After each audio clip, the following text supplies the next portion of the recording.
En el capítulo anterior hablamos de los distintos tipos de patrones de ruido electrónico que existen y cómo inciden más en las áreas de bajas luces en la imagen, en las áreas de subexposición.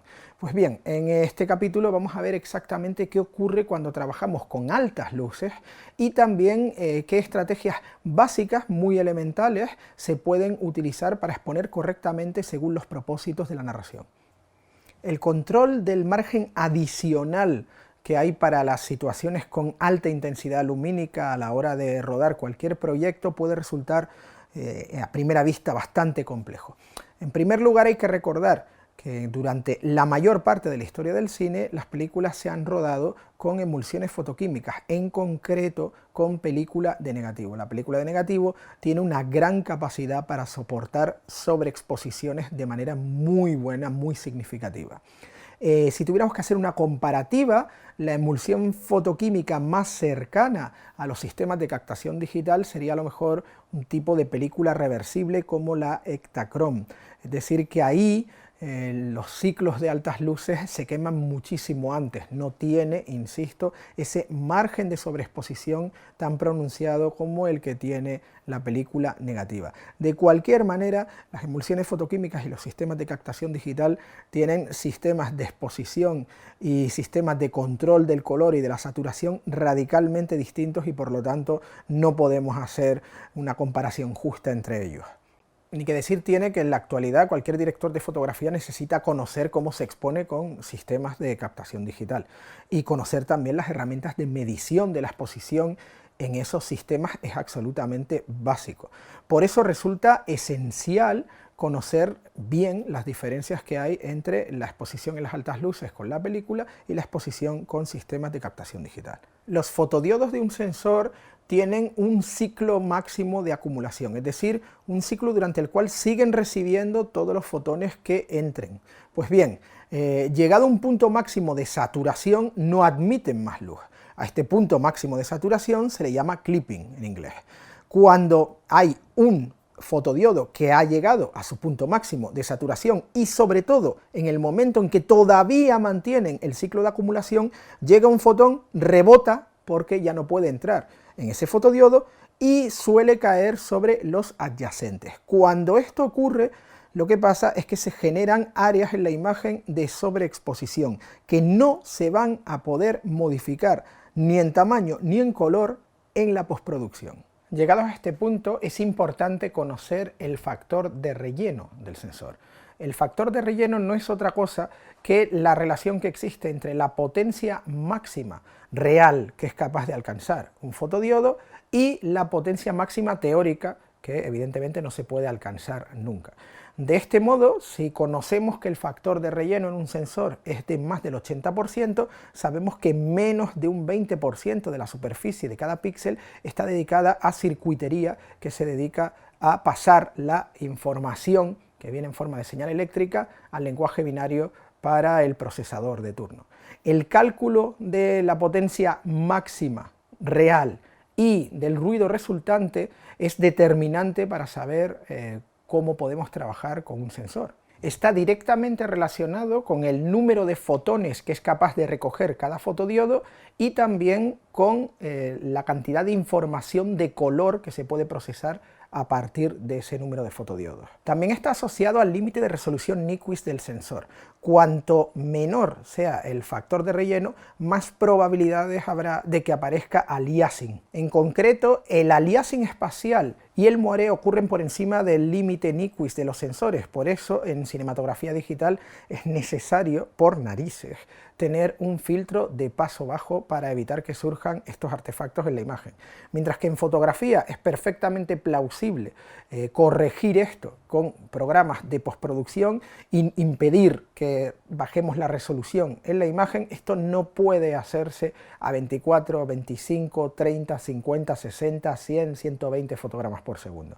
De modo que no queda más remedio que utilizar el filtro de paso bajo que, como todos sabemos, reduce ligeramente, aunque no es de forma notoria, depende también del tipo de filtro, la resolución que capta finalmente el sensor. En su momento de auge, el factor de relleno de los sensores CCD oscilaba entre el 80 y el 90%, mientras que en esa misma época el de los sensores CMOS apenas alcanzaba un 30%. Lo que ocurre es que la tecnología de los sensores CMOS se ha desarrollado muchísimo más en los últimos años, principalmente porque son mucho más baratos de producir, mientras que los CCD necesitan máquinas de fabricación de obleas, que se llaman steppers, específicas y que solo se pueden dedicar a la fabricación de esa clase de sensores. Las máquinas que fabrican sensores CMOS, también son steppers, sirven con una configuración diferente para cualquier tipo de superconductor. Es decir, que no hace falta una planta específica dedicada a la fabricación de sensores de imagen para conseguir obtener esto. Se puede calibrar o recalibrar para distintas funciones y es muchísimo más barato hacerlo así. Así que este es el motivo por el cual se ha desarrollado principalmente la tecnología de los sensores CMOS en los últimos 10 años, y esto ha llevado a que su factor de relleno evidentemente haya aumentado muchísimo, mientras que los CCD prácticamente no se usan hoy en día. En el último lustro ha aumentado muchísimo la cantidad de fotones que puede admitir cada fotodiodo.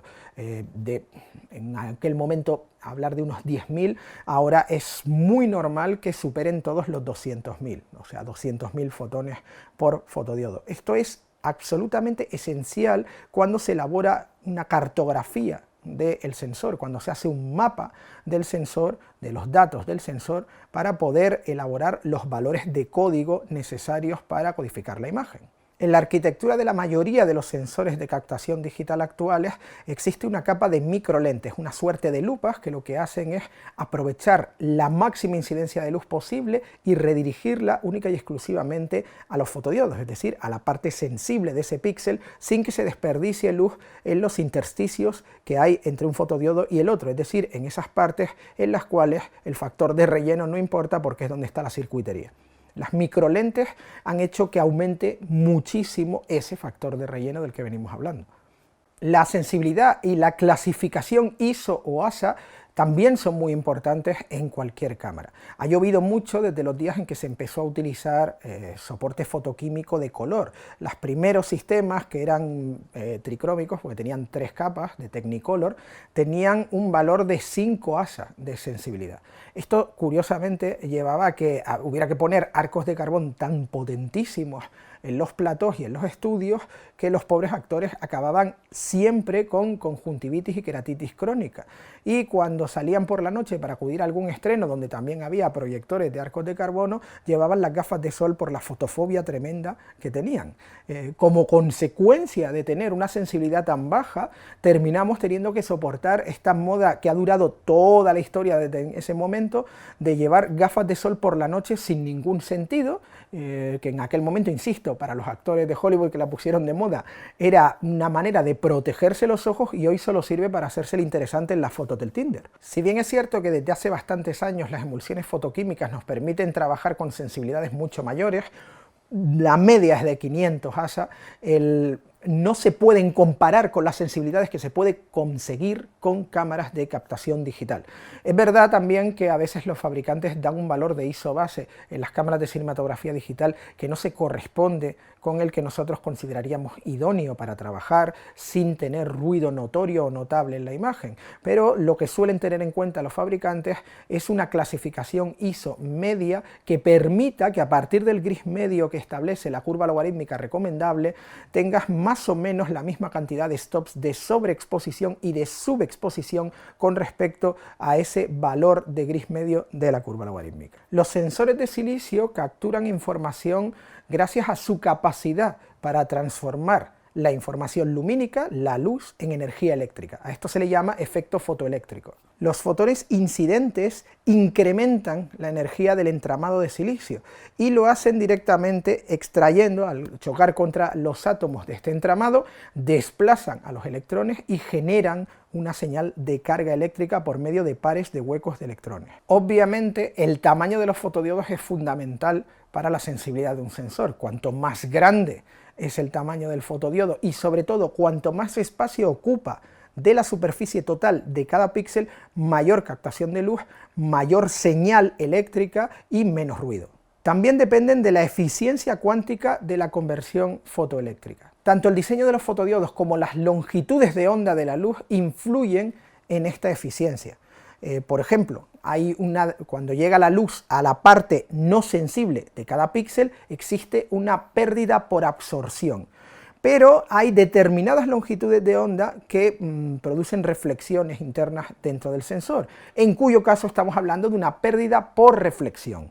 Las longitudes de onda muy cortas o muy largas pueden llegar a atravesar la capa fotosensible de un fotodiodo sin generar electrones. En ese caso hablamos de pérdida por transmisión. No basta con la generación de carga eléctrica a partir de los electrones, la sensibilidad requiere que se pueda manejar y medir sin perder nada esa señal. Para entender bien todos estos acrónimos que estamos usando todo el tiempo, que si el ISO, el ASA, qué organizaciones los han estandarizado, por qué, cómo, dónde, cuándo, en el próximo capítulo vamos a detenernos en todo este asunto y en cómo nos puede ayudar a hacer la exposición correcta para cualquier cámara.